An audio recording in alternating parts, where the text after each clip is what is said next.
What is up, my little Deinos? Vepsis, your coach of the Helsinki Hydreigons, and we are finally back for the UBL Season 5 draft analysis, where I'm gonna be showcasing you my team that I was able to draft for this season, as we are gonna be defending the title that we were able to win last season, which I was really happy about, but now I'm really excited to come back and defend it as well. And we are going up against some of the coaches that we got to see last season, that I'm really happy to see them coming back for once more this season, and some of newer faces for the UBL season that I'm really excited to see how they're gonna be playing, and hopefully get to play, if not all of them, hopefully most of them. This season will be 8 weeks long regards to the regular season, and then we're gonna be jumping into playoffs. And regards to the draft, we're gonna be having 16 people drafting in this pool, and it's gonna be just one big draft. And my position in this draft going into it was the 6th pick out of 16. So now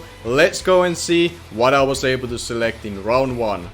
And as my round 1 selection, I was able to select myself Sarah Aura, and I'm really happy for this mon, cause to me this is one of the best mons in the Galarian decks that we have available as we were going to this draft. And as a 6th pick, I'm really happy with this one. This gives me immediately that elite speed tier 143, which is able to outpace majority of the things that we have available to us, including things like Dragapult, which is already a big advantage for it. And when it got access to Play Rough, Knock Off, Close Combat, and obviously that the beautiful signature move of Plasma Fist that it uses for its main stab on the physical side of the spectrum. This is a very strong revenge killer for me, which I've been really happy how I've been able to use it in the past with a great success, and I have no reason not to think it's going to be able to do similar kind of job this season. Obviously it also has options in special side of things, with access to Grass Knot to hit those bulky ground types, having access to Volt Switch for momentum,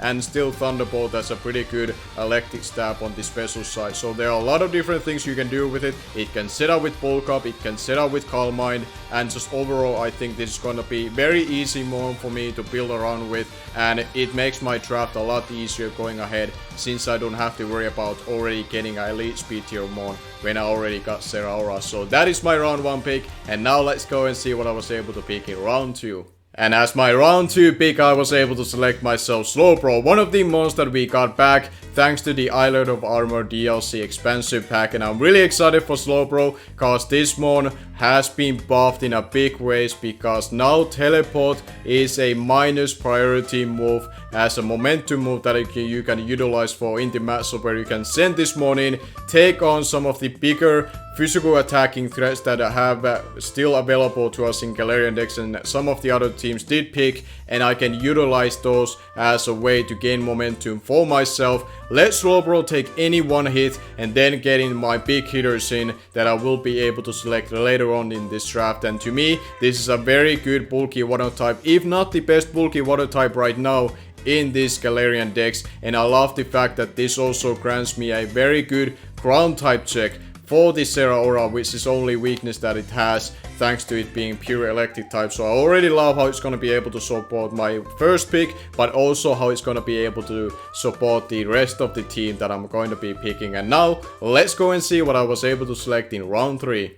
And as my round 3 pick, I was able to select myself Diggersby, one of the most underrated wall breakers in the Galarian decks that we have available to us, and one of my favorites as well. And this thing, let me tell you, it doesn't miss Return of Frustration currently as its normal stab. This thing has still the great coverage that it has access to, and its Earthquake hits even harder than things like Mamoswines would be, and that's what I really love about Diggersby. There is no counter to this thing defensively wise. I can assure you that this thing can wall break every defensive code that we run into this season, and it's gonna be having a lot of fun doing it, as well as I will. It gets also access to U-turn for momentum, so every single pick thus far gets access to momentum on my team. It gives me spikes if I ever feel like clicking it. It gives me setup with Sword Dance, Bulk Up, and agility.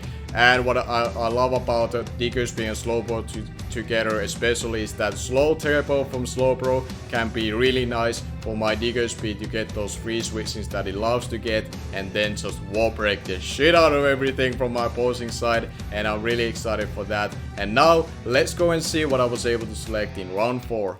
And as my round 4 pick, I was able to select myself one of the returning members from last season, and that is going to be Neuven. And I love Neuven for this team because it addresses a huge crash weakness that I was having with my earlier picks, and it gives me my favorite ability in Draft League format, and that is going to be Frisk. And that is such a huge and a nice asset for myself to have going into these chess timer battles when you have to always worry about how much time you're gonna be spending each turn. And with Neuven be able to tell what the item from opposing side is, that's gonna give me huge advantage and relief that I can keep focus on the battle, not having to worry about second guessing what the item could have been. I can just tear it from there. It gives me the defog, it gives me strong stab in Hurricane and Draco Meteor for itself, it gives me U-turn again for the momentum, Roost for recovery, and heavy duty boost is a huge blessing for monsters like Neuven, because now it doesn't have to worry about stealth rock weakness as long as the item is intact,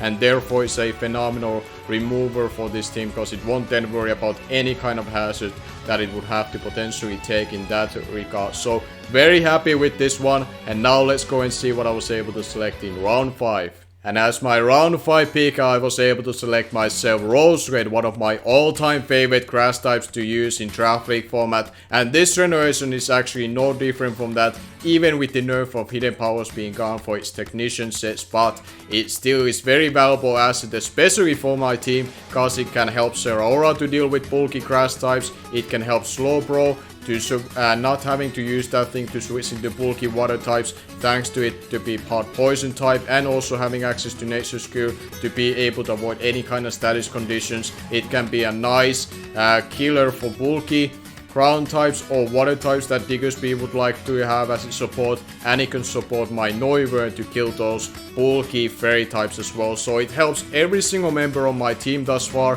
one way or another, thanks to its dual typing, and it gives me hazards in the spikes and toxic spikes, which I really love for my draft in itself, and it's going to be toxic spike immunity, so my draft in itself doesn't have to worry about them as much as some other teams might have to. So I really love for that for Rose Red. It gives me a nice B tier as well at base 90, which fulfills a nice B tier cap on my team, and therefore I think it's gonna be a valuable asset to us. And now let's go and see what I was able to select in round 6. And as my round 6 pick, I was able to select myself Corporazzo, which is going to be one of my favorite new monsters to use in this season from Generation 8 that we got introduced in, and it's also going to be my steel type in a draft, and one of my first stealth rockers that I was able to select for my draft, which is obviously really nice to get. And there were so many other steel types that were already taken by this point, and to me Corporazzo was probably the best steel type that I could have picked, and the one that I was most excited to give a go. It has phenomenal coverage with Heat Grass, with Power Whip, and obviously as a steel stab either Iron Head or Heavy Slam, it can kill those bulky fairy types for my Neuven. So it has a purpose on the draft, typing wise and offensive synergy wise, but also the supportive aspect of having those stealth rocks. And I love the fact that you can really invest this in the right areas, thanks to the fact of its high HP stat of 122, which you can utilize, therefore investing on its defenses, which are a nice number of 69, but obviously they could be a little bit better. But with that high HP stat, you can really mold it for your liking and take the right hits that you needed to do and retaliate bigger hits back, and that's what I'm looking forward to do with Corporazzo. And now let's go and see what I was able to select in round 7. And as my round 7 pick, I was able to select myself Scrafty, which is gonna be giving my dog typing and a fighting typing in one package, and a solid all-around mod that I was actually really enjoying in the AP Academy season that I did in this generation. And once I scooped up from free agency from there, I really started to appreciate more and more how this mod can function in Draft League format. The Intimidate is a fantastic ability, giving it options to be physically defensive wall to some of the bigger threats in a Draft League format.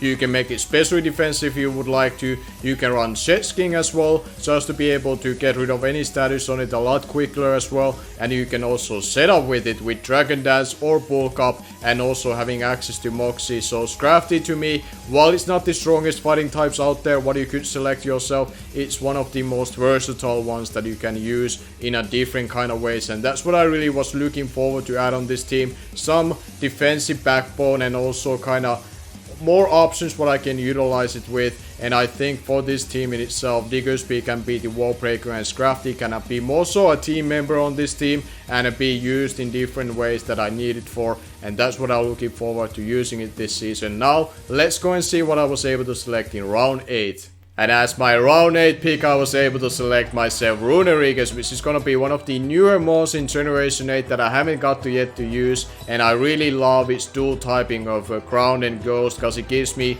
really solid resistance to some of the more underrated and scary offensive threats that are available in the Galarian decks that I might have to go up against this season sooner than later. And REINING gives me solid check to those things. It gives me Stealth Rocks, it gives me Toxic Spikes, and it gives me a really cool Ghost Staff from physical side to utilize on it, which is Poltergeist, which basically is 110 base power move on a physical side, which also will tell what my opponent is holding as its item. And that is basically another way for me to get that information outside of Neuven's Freeze, which I really love in a chess timer battles, that I have that way to tell those items instead of having to second guess them. So I love REINING for that, being more defensive, check to elected types outside of Diggersby and Zeraora to free them up for their own roles in itself and be more defensive backbone on this team. And now let's go and see what I was able to select in round 9.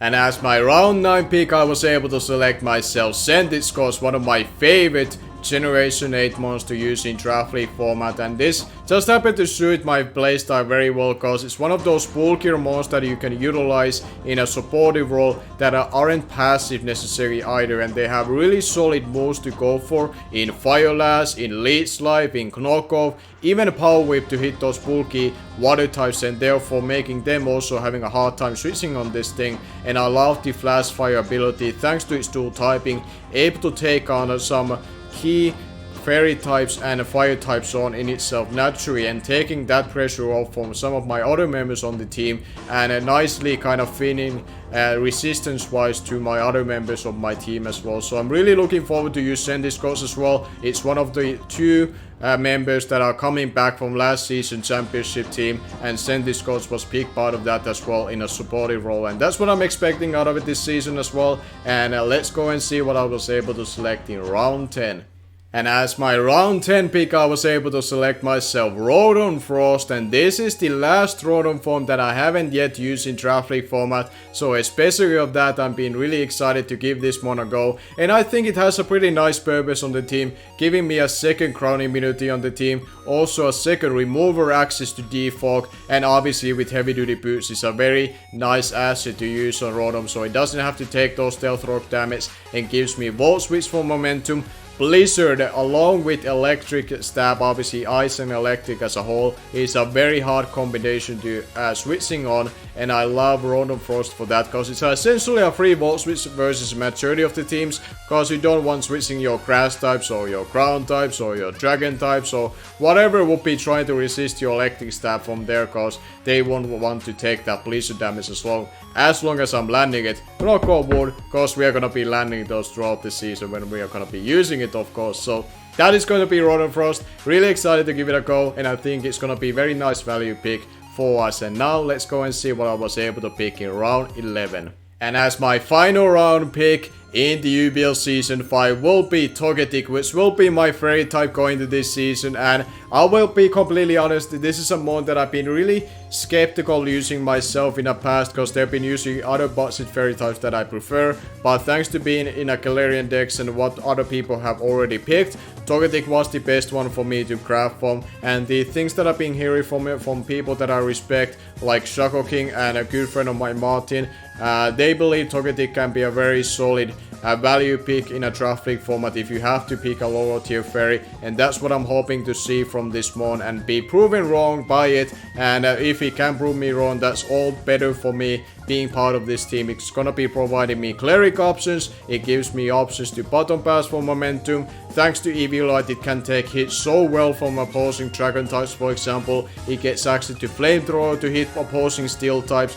so it's not a fully passive versus those things, as some other fairy types do not have those kind of coverage at this point of time in a Galarian decks in itself. So Togetic is not necessarily the worst prey type that you could end up having. So that is going to be my draft for the UBL Season 5. Let me know down below in the comment section how you like about the draft. Make sure to follow the UBL Twitter so you won't be able to follow all of the content that all of us coaches are be able to provide throughout the season, including the drafts that have already been uploaded from other people's side. Make sure to check those out and follow the Twitter for that. There's a website link if you want to follow the league from there. You can see it from there, and obviously all of the coaches YouTube channel links will be linked down below in the description. So make sure to check out the description. All of the important information will be there, and I look forward to see you coming back to see my week 1 battle in this upcoming Saturday, being 27th of September.